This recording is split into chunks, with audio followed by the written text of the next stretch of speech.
Leo ni siku kubwa ya furaha kwetu kwa sababu tumepokea ugeni mkubwa sana kutoka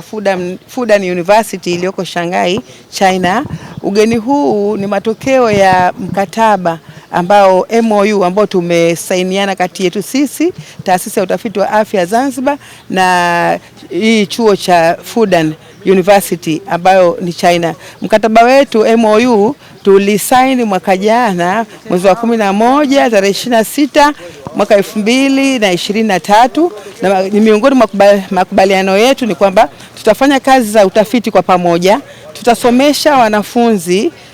wa PhD, wa masters na hata wa postdoctorate katika chuo chao. Tutashirikiana katika masuala ya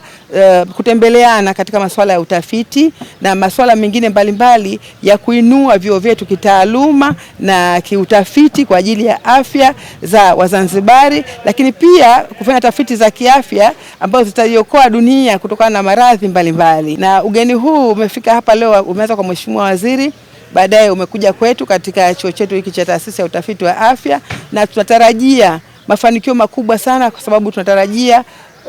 kwa mwakani kupeleka wanafunzi katika chuo hiki cha Fudan kwa ajili ya kozi mbalimbali katika upande wa masters degree na katika upande wa PhDs na postdoctorate studies vile vile.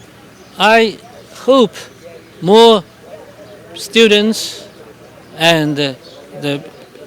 people come from Zanzibar and Africa go to China to study and visit.